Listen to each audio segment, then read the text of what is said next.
But আমি জানি না যে ও আসলে আমার ব্যাংকে টাকা আছে, সোনাদানা আছে, এই লোভে আমার বিয়ে করছে, এটা আমি জানতাম না। অনলাইনে সুখে আছি, অফলাইনে সুখী নেই তো। আচ্ছা, তো রাত্রেবেলা কি বাইরে থাকতে হয় নাকি আপনাদের? রাত্রের বেলা সব ঠিক হয়ে যায়, আবার সারাদিন গঞ্জাম, রাত্রি সব ঠিক হয়ে যায়। আমি মাপ চাই, কি করবো? আপনি মাপ চান? হ্যাঁ, আমার তো সংসার আটকানো লাগবে, আমি তো আগের ঘর মেরে আসিছি, এই ঘর মারলেও তো আমার আরেকটা বিয়ে করা লাগবে, মানুষ আমার তো ভালো বলবে না। ও পুরুষ মানুষ 10টা বিয়ে করলেও ওই যে পতিতা, একটা কথাই এখন লেগেছে যে মেয়েরা সব পতিতা আর পুরুষ মানুষ ভালো, কিন্তু পুরুষ বেশ্যা যে আছে এটা তো আর পুরুষ মানুষ জানে না। সব পুরুষের বিষয়ে বলছি না আমি, এরকম হাজারো পুরুষ আছে ঘরে বউ রেখে বাইরে খাতে পছন্দ করে, তাদের বিষয়ে আমি বলছি কথা। আমি যে পুরো বাংলাদেশে পুরুষদের কথা বলছি এও কিন্তু না, সবাই খারাপ না, সব পুরুষ খারাপ না। কক্সবাজারে গেছিলাম, আমার হাজবেন্ড আপনার একটা নিয়েছে। কি নিয়েছে? ওই যে মানে একটা হোটেলে এই যে লেখা আছে সিঙ্গেল, ও নিয়েছে সিঙ্গেল, আর আমাকে দিয়েছে ম্যারিড। আবার দেখেন তো, ও এটা নিয়েছে সিঙ্গেল ফেসবুকে ছাড়ার জন্য। আচ্ছা, আর আমাকে দিয়েছে মানে আলম কি এখনো সিঙ্গেল থাকতে চায়? সিঙ্গেল থাকতে পছন্দ করে, আর আমাকে দিয়েছে আই এম ম্যারিড। আচ্ছা, ওইগুলা চাই। পুরো পৃথিবীর মানুষই তো জানে আলম। দেখেন ওখানে আরেকটা পুরুষও গেছিল, আমি এই ছবিটা তুলে রাখছিলাম, সে লেখছে আই এম ম্যারিড, মানে 100% ম্যারিড।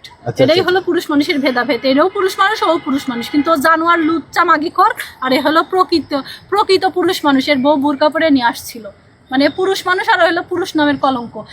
ওর মতো পুরুষের জন্য এরকম কিছু পুরুষের দুর্নাম হয়। আচ্ছা, তো আলমের আসলে কি বিচার চাচ্ছেন আপনি? আমি বিচার চাচ্ছি আমার নিয়ে সংসার করুক, আর আমি ছাড়া ওর সাথে কেউ সংসার করতে পারবে না, আমি ওর টাইট করে সংসার করতে পারবো, লুচ্চামিগুলো আমি ওর ধরে ফেলি, বুঝেছেন? আর কেউ ধরতে পারবে না। আচ্ছা, তো এখন যে থানায় আসলেন, আসলে থানা থেকে কোনো সমাধান কি? না, আমি থানায় আসলে যাইনি, আমার ফ্যামিলির লোকজন আসছে, তো তারা আসার পরে তারা যেটা বলবে ওইটাই। আর আমি আমার বাড়ির লোক আমার লাগবে না, আপনারা থাকেন ওয়েট অ্যান্ড সি, দেখতে থাকেন কি হয় সামনে। আচ্ছা, মানে আপনি আলমের সাথে সংসার করবেন? হ্যাঁ, আমি সংসার করব। যত বড় লুচ্চি হোক, লুচ্চগিরি কিভাবে ভালো করতে হয় সেটাও আমি জানি। তো আসলে আমি আসলে ব্যর্থ কিসের জন্য শুনবেন? আমি মানে কি কেমন একটা হয়ে গেছে, আমি একটা সময় ওর সাথে জ্ঞান করে আমি আবার বাজারে ধরে মাপ চাই। আমি আসলে চাচ্ছি আমার সংসারটা টিকে যাক, খারাপ হোক আর ভালোই হোক, আস্তে আস্তে ভালো হয়ে যাবে একটা সন্তান হওয়ার পরে। এই জন্য আমি চাচ্ছি আমার সংসারটা টিকুক, এই জন্য বারবার আমি মাপ চাই। লুচ্চা হোক যাই হোক, মানুষ তো পরিবর্তনশীল, ওরও তো বয়স আছে, আমারও তো বয়স আছে। আমি তো আর এক স্বামীর ঘরে গেলে সে যে ওর থেকে ভালো হবে না, ভালো হবে কিনা খারাপ হবে এর কোনো তো মানে নেই, সে তো খারাপ হতে পারে এর থেকে। এই জন্য আমি চাচ্ছি ওরই ভালো করে নিয়ে সংসার করতে। আচ্ছা, তো মুক্তা আপা, এই যে আলমের সাথে আসলে পরিচয়টা বিয়েটা কিভাবে হলো সেটা যদি একটু বলতেন। বিয়ের আগে আসলে আমি ওকে টিকটকে SMS দিছিলাম, ওর কিছু প্রথম যে কথাগুলো অনেক ভালো লাগছিল, নামাজের ভিডিও দেখে আমি ওরে SMS দিছিলাম, কিন্তু কোনো রিপ্লাই দিইনি।